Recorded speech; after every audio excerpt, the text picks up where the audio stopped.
Starting from scratch requires both ingenuity and patience to succeed.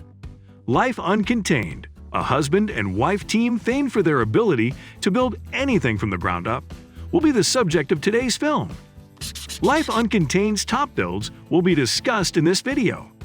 Mackenzie and Spencer, a married couple from Florida, United States, have a YouTube channel with 1.5 million followers and more than 150 million views, which we'll introduce to our audience first.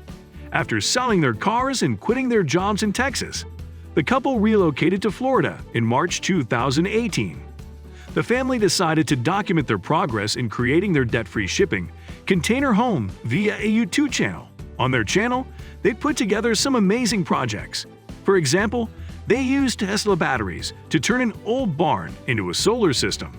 The idea of using containers to build a foundation for a home was also unthinkable at the time. Millions of individuals have been inspired and influenced by this couple's online presence. As a result, in today's video, we'll be showcasing our 5 favorite constructions from around the web. Well, do you know of a way to get a free audiobook online in seconds?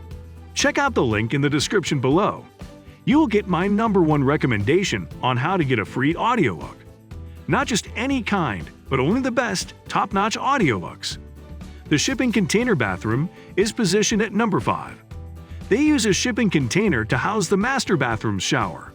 Typically, a cement board is framed around the 16-ounce center. The insulation is removed, a new stud is added, and the project is complete. They had closed-cell spray foam all over the place though, which was a problem for the pair. That lack of structural integrity can lead to the entire building collapsing. So they devised a strategy in keeping with their normal practice. Cement boarding was used for the bottom 2 feet of the structure. As part of the shower installation, a blocker was fastened to a cement board, which was then secured with a red guard and the shower mortar bed. As a result, the building will be more durable. The Schluter technique for the roof was used all the way down to the mortar bed after the couple elected to make the top standard drywall. Tiled showers can benefit from the usage of goods that are combined in such a way that they produce a watertight assembly when used together. As a result, the possibility of water and vapor infiltration can be minimized completely. There were, however, a lot of mistakes in rework. There was a lot of water around since they had to pull out their toilet. The toilet water spilled all over the place as the workers raced to finish the installations and hang the drywall. Additionally, the shower had to be reduced in size due to the limited space available in a shipping container. As a result, they were able to get a 30-inch vanity instead of a 24-inch vanity if they reduced the size of the shower a bit. Number 4 is repurposing an old barn into a solar-powered workshop. The barn they rented had previously been occupied, but is now vacant. All of it was sanitized, and new floors and walls were installed on all sides. The idea was to create a space where all of the solar-related gear could be housed.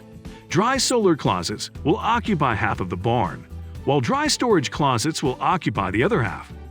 However, it was not a simple process. There were already termites and cockroaches infesting the barn. Repairs were made to the structure, which included replacing the woods that had been destroyed, as well as installing temporary braces and other strappings. It took them nearly 3 weeks to completely transform the barn into a fully functional solar workshop. A more natural and unusual separation from society is the goal of the couple's plan to live apart in the woods. Third, do-it-yourself rainwater collection. The pair built their own rainwater collection system from scratch. This is the method by which they will be able to obtain water for their home. Each of the 3 water tanks had a storage capacity of 2,500 gallons, for a total of 7,500 gallons, and were placed in an area that received shade from trees. The water tank's shelf life is extended as a result of this method. First, they'd mark the area where the tanks will be put in a T-shape with 4x6 wooden borders. To begin, they erected the wooden tanks and then leveled the sand throughout the designated zone. Next, they covered the leveling with landscaping fabric, and then added a layer of gravel drainage on top. After that, water tanks were installed in the area. It was now time to link up the various tanks and components of the system. For the same reason, they excavated the untouched portion of the leveled ground. Each of the 3 tanks has its own shut-off valve, which is connected to the 3 box's 3 shutoff valves. Every time there is a downpour, the water gathered on the roof is channeled down the gutters by the metal roof. One of the tanks will be able to receive it through the pipes. Due to the force of gravity, the water will rise into the first tanks. When the water level in the first tank reaches the shutoff valve's pipe, it will then fill the remaining tanks in an equal proportion. As a result, all tanks will drain water at the same rate. To pump the water out of the pump house and into the house, a second pipe must first be inserted, second only to the number 1 spot. For the rainwater harvesting system, a pumping house was needed to bring water into the house. To do this, the couple constructed a concrete slab on which to build a pumping house, and then built the house's 4 walls, attaching each stud in turn to the concrete base with double blocking. In order to protect the pump house from water damage, the couple decided to dismantle the pump house. Having a living roof, the living room is joined to the rafters at a distance of 12 inches from one another and to the subfascia, which provides additional support for the eaves and supports the gutter system. It was then time for them to finish the roof deck, which was made of 3 4-inch tongues and grooved plywood. For the living roof, they added metal sheets formed like an L on the edge of the roof to provide additional structural shading. When it comes to layering, they keep water away from the fascia and send it to the gutter. There were 2 layers of thick plastic on top of an ice and water barrier, followed by a layer of gravel for drainage, then a landscaping fabric for the soil amendment on top of that. Off-grid solar power for the solar panels mounting is in the first place.